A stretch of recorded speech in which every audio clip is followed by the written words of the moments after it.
ස්වාමීනි ඔබ වහන්සේ කරුණාවෙන් අපි ඔබ වහන්සේ මේ පොළොව මවපු ස්වාමීන් වහන්සේ කියලා අපි බයිබලෙන් බලන්න යනවා. ඔබ වහන්සේගේ ශුද්ධාත්ම තුලින් අපිට උදව් කරන්න මේ සියලු දේම ඔබ වහන්සේට බාර කරනවා.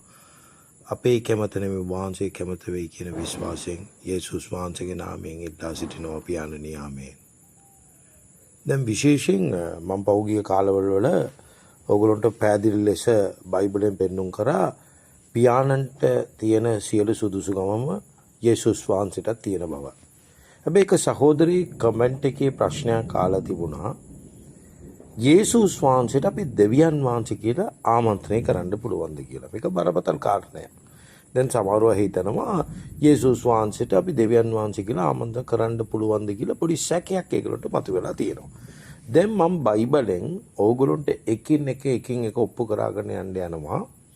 යේසුස් වහන්සේට ස්වාමින් වහන්සේ කියලා ගෝලයෝ, පෙරිතයෝ, මිනිසයෝ, ස්වර්ගයේ ඉන්න පියාණන්, සුද්ධාත්මය, බයිබලය මේ සියලු දේම සනාථ කරන එක මම ඕගොල්ලන්ට පෙන්눔 කරන්න යනවා. දැන් පළවෙනියටම මම ඕගොල්ලන්ට අලුත් කිවසුමට ඇවිල්ලා මතේ පොතට අපි යනවා.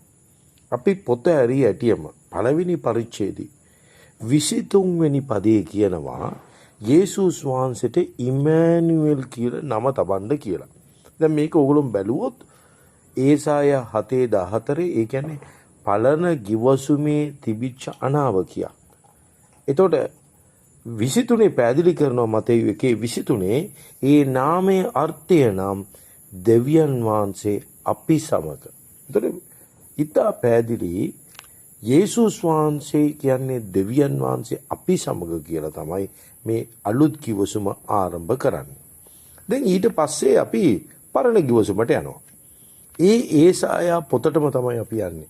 දැන් අපි 7 වෙනි පරිච්ඡේදය බැලුවා. දැන් අපි 9 වෙනි පරිච්ඡේදයට යන්න යනවා. මේ 9 වෙනි පරිච්ඡේදයේ 6 වෙනි පදයේ බයිබලයේ ඊටා පැහැදිලි ලෙස ඉපදෙන යේසුස් වහන්සේ මේ පොළොවේ මොන නාමයේද තබාගෙන ජීවත් වෙන්නේ කියලා අපිට පැහැදිලි කරලා තියෙනවා.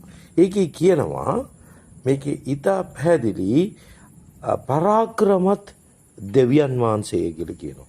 Mighty God. මොනතරම් සුන්දරයිද කියන්නේ. ඒ කියන්නේ දෙවියන් වහන්සේ විතරක් නෙමෙයි පරාක්‍රමත් දෙවියන් වහන්සේ කියලා අපිට යේසුස් වහන්සේට කියන්න පුළුවන් කියන එක මේ බයිබලයේ තාවුරු කරනවා.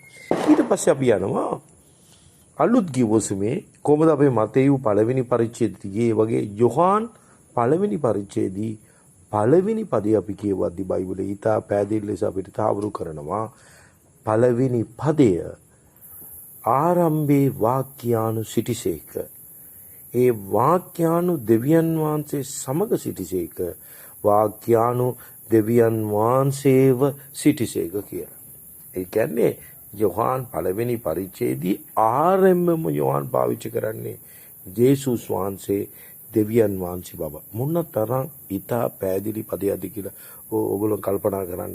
ඒ කියන්නේ යේසුස් වහන්සේ දෙවියන් වහන්සේ ඇටියට පියාණන් වහන්සේත් එක්ක සිටිය බව, මැවීම එතුමා කරපු බවත් බයිබලයේ සුන්දර ලෙස ලියලා තියෙනවා. ඒ නිසා අපිට මේ දේ සැක කරන්න අවශ්‍යයක් නැහැ. දැන් එතන විතරක් නෙමෙයි. අපි ක්‍රියා 20 වෙනි පරිච්ඡේදයේ 28 වෙනි පදයට යන්න යනවා. මේක ඊට ගැඹුරින් ඔයගොල්ලෝ බලන්න. මේක ලූක් තුමා ලියන්නේ මේ ක්‍රියාපොත. දෙවියන් වහන්සේ විසින් තමන්ගේම රුධිරයේ මිලීටගත් තමන්ගේ සභාව කියලා කියනවා. දැක්කනේ? ඒ කියන්නේ රුධිරය දුන්නේ දෙවියන් වහන්සේ. ඒතකොට දෙවියන් වහන්සේගේ රුධිරයෙන් තමයි මේ සභාව ස්වාමීන් වහන්සේ මිලීට ගත්තේ. ඒතකොට එයාගේ මරණය, එයාගේ ගැලවීම, හැබැයි ඒ මරණය අපි වෙනුවෙන් කරපු කෙනා ඇවිල්ලා දෙවියන් වහන්සේ කියලා ලෝකතුමා ඊට අනර්ග ලෙස ලියන එක අපි දකිනවා. ඊට පස්සේ අපි යනවා ඊට අනර්ග පදයකට රෝම 9 වෙනි පරිච්ඡේදයේ 5 වෙනි පදයට. මේක ඊට ගැඹුරු ලෙස ඕගොල්ලෝ දකින්න පියවරු ඔවුන්ගේ ඒ කියන්නේ මාංශක ආකාරයෙන් ක්‍රිස්තුස් වහන්සේත් පැමිණුණේය. ඒ කියන්නේ මාංශක ආකාරයට තමයි යේසුස් වහන්සේ මේ පොළවේ ආබ්‍රාම්ගේ වංශයෙන් ඉපදුනා කියලා බයිබලයේ පැහැදිලි කරනවා. දැන් ඕගොල්ලෝ බලන්න.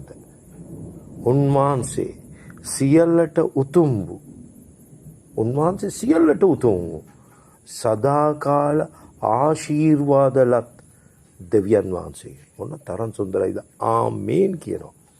ඒක ඒතර කොච්චර පැහැදිලි ලෙස මේ බයිබලයේ කියනවද යේසුස් වහන්සේ සියල්ලට උතුම් වූ සදාකාල ආශීර්වාදල දෙවියන් වහන්සේ. ඒ කියන්නේ සර්ව බදලාදී දෙවියන් වහන්සේ කියලා නැවත මේ පදය අපිට තාවුරු කරනවා.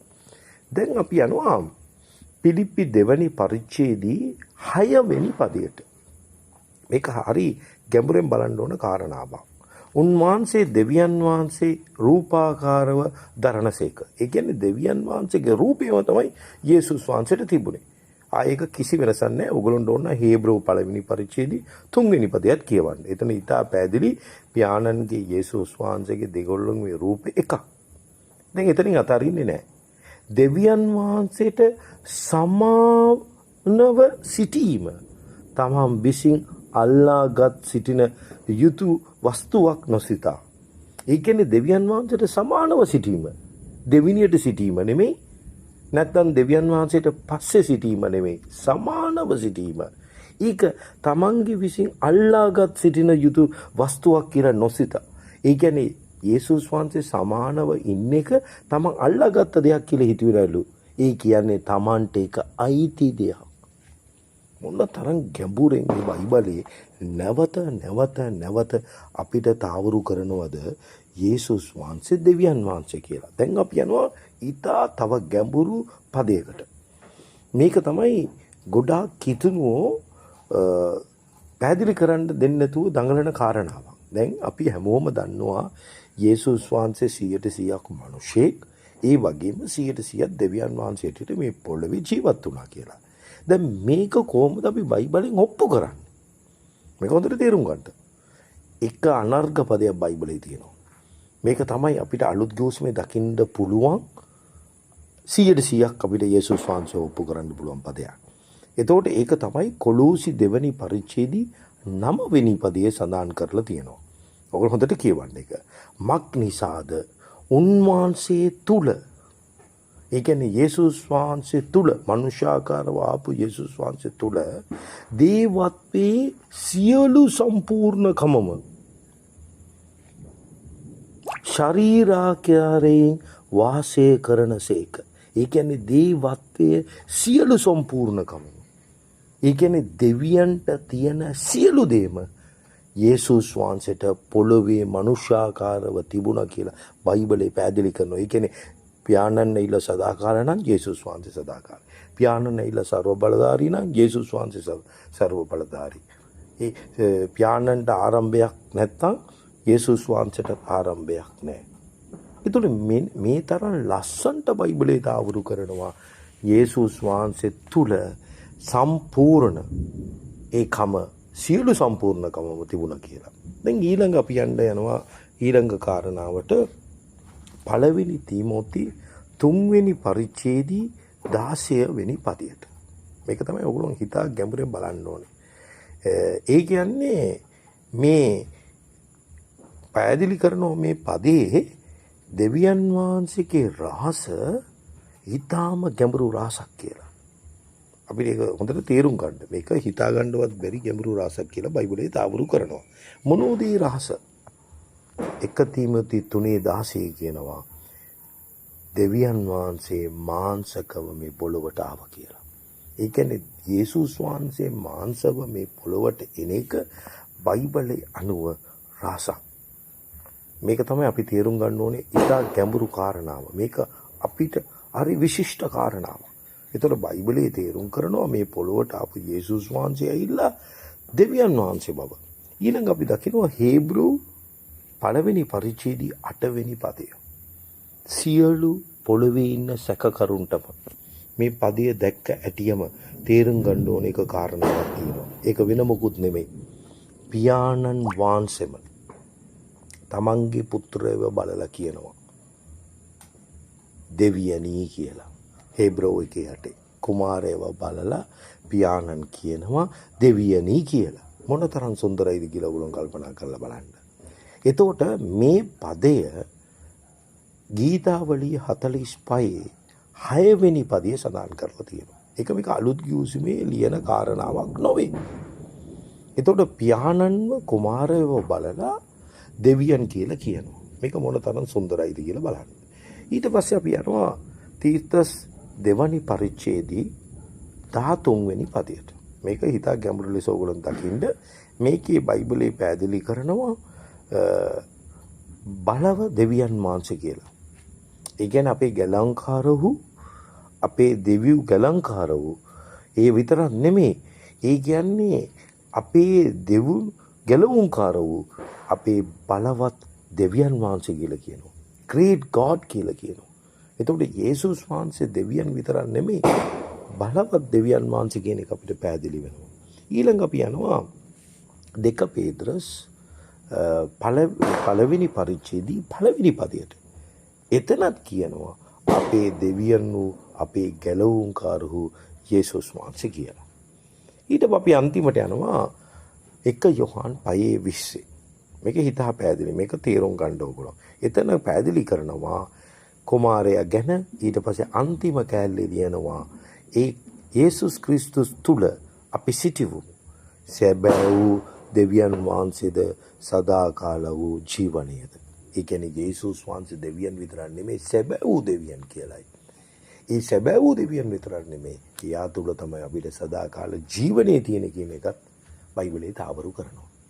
දැන් ඊට පස්සේ අපි යනවා එලිදරව් පළවෙනි පරිච්ඡේදයේ 8 වෙනි පදයට. මේක ඉතා ගැඹුරෙන් බලන්න. එයා කියනවා මම තමයි ඇල්ෆා සහ ඔමේගා කියලා. මේ එලිදරව් 1:8 කතා කරන්නේ යේසුස් වහන්සේ. දැන් ඕක එලිදරව් 22:13 කියවලා බලන්න. එතන පැහැදිලි ලෙස යේසුස් වහන්සේ කියනවා මම ඇල්ෆා සහ ඔමේගා කියලා. ඊට පස්සේ කියනවා සිටින්නා වූ, සිටියා වූ, පැමිණෙන්නා වූ.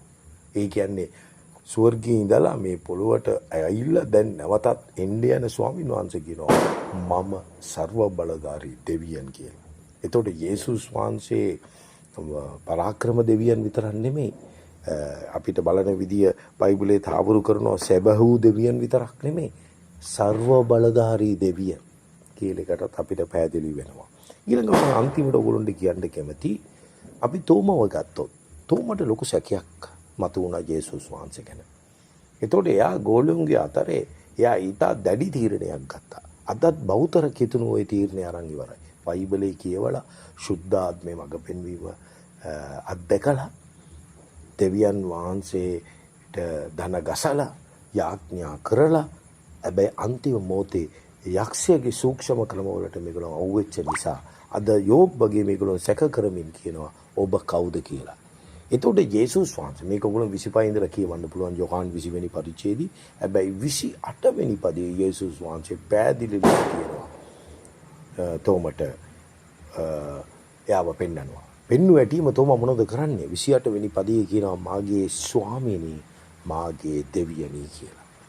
ඒ කියන්නේ ගෝලයා පවා බයිබලයේ යේසුස් වහන්සේව තමන්ගේ දෙවියන් බවයි තමන්ගේ ස්වාමින් බවයි සනාථ කරනවා. හැබැයි මේක පිළිගත්ත යේසුස් වහන්සේ හොඳ උත්තරයක් ලබා දෙනවා. ඔබ දැක්ක නිසා විශ්වාස කරා. දකින්න නැතිය විශ්වාස කරන අය මාව භාග්‍යවන්තයි කියනවා. අද පොළවේ හැමෝම තෝම වගේ මම යේසුස් වහන්සේව දැක්කොත් තමයි විශ්වාස කරන්නේ කියලා කිව්වොත් අද පොළවේ ඇදහිල්ලක් කියන එක නැත්තටම නැති වෙනවා. ඒක තමයි යේසුස් වහන්සේ පැහැදිලි ලෙස කියන්නේ ඔබ දැකලා විශ්වාස කරා දකින්න නැති අය භාග්‍යවන්තයි කියලා. ඒ නිසා මමත් බලාපොරොත්තු වෙනවා ඕගොල්ලන්ට ඒ භාග්‍ය දෙවියන් වහන්සේගේ කරුණාවෙන් ආත්මයන් වහන්සේ තුලින් ලැබෙන්න ඕනි කියලා.